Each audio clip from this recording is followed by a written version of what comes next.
and jerk himself into the last step, instead of groping and fumbling the cap-rails like some stout trullibubs or senior dodderer more in need of hoisting aboard in a boatswain's chair. He had barely turned his 36th year, this January of 1799, and was still almost boyishly spry. That jerk was accompanied by a nearly playful hop or skip from the last batten to the snowy planks of the starboard gangway. When the officer doffed his hat, though, he did so with solemn gravity, so an uninitiated observer might have doubted his first playful theory. Said Newcomb lubber would have seen a slim man in his early 30s, who stood 3 inches shy of 6 feet tall, one who might weigh 12 or 13 stone, still wider in the shoulders than the waist, a man whose snow-white breeches and waistcoat lay trimly flat, still. He wore a good, hard-finished blue-wool, shore-going coat, laced with butter-yellow gilt trim on the lapels, the stand-up blue collar, the side pocket flaps and cuffs, with 9 real gilt buttons on each wide-turn back blue lapel. A fringe gilt-lace epaulet sat upon the officer's right shoulder, too, denoting him a post-captain, though one of less than 3 years' seniority. Under that expensive coat lay a white leather baldric on which to hang his sword. A discerning observer would have appreciated that sword, a 24-inch hanger, though he would have been puzzled by the scabbard, for it was of dark blue leather, not black, and both throat and drag were of plain brass, not gilded. The hilt, though, was gilded and most ornate. The typical lion's head pommel that swallowed the back hand guard, but the front guard that swelled to protect the user's fist was pierced steel, like a scallop shell, with a smaller second shell at the hilt's forefront.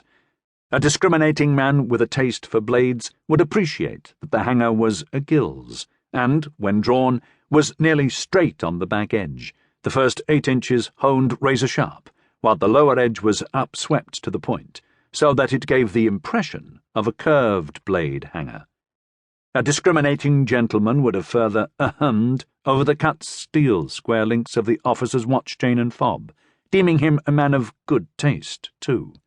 With the officer's beaver-cocked hat doffed, an outsider would have seen a full head of hair atop his pate, still thick and all his own, of a middle, almost light brown, a tad wavy at his temples, over his ears, and loosely gathered into a trim nautical sprig of a queue atop his coat collar, bound with a bow-knotted black silk ribbon.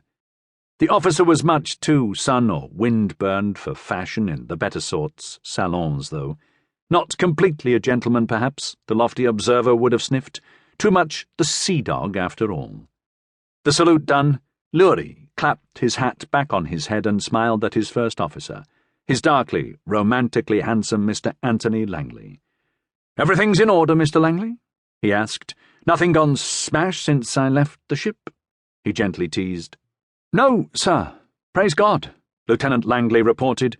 "The working sail set hung slack and allowed to dry, wood and watering done, and Mr. Coote's requirements stowed below, sir. Did you, find out—" "I'll be below and aft, Mr. Langley," Captain Lewrie told him in a mystifying way. "Give me 10 minutes, then do attend me, and I shall tell you all I have learned. Dismiss the hands back to their seeming drowsiness for now, sir."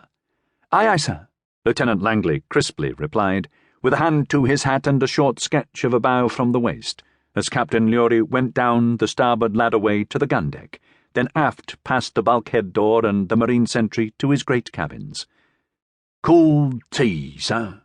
his cabin servant, Aspinall, inquired after he had helped him out of his coat, sword and baldric and hat. "That'd be handsome, Aspinall, aye," Lewrie replied, tearing at his neckstock and opening his shirt-collar. "Why, hello, Catlins, my littles, and what have you two imps been up to, eh?" There were many glad trills and meows of welcome, much butting of heads on his Hessian boots, perhaps a tad too much standing on hind legs and whetting claws in bienvenue at his white canvas breeches, those mischievous looks from both Toulon, the stout and well-muscled black and white ram-cat, and Chalky, the grey, smudged white yearling Tom, only half Toulon's heft, warned Lewrie that they'd be scaling up his thin shirt in their need to be newly adored. "Miss me, did you?" Lewrie cooed to them, a hand for each, once he attained the chair behind his desk. "Damn my eyes, you don't nip it."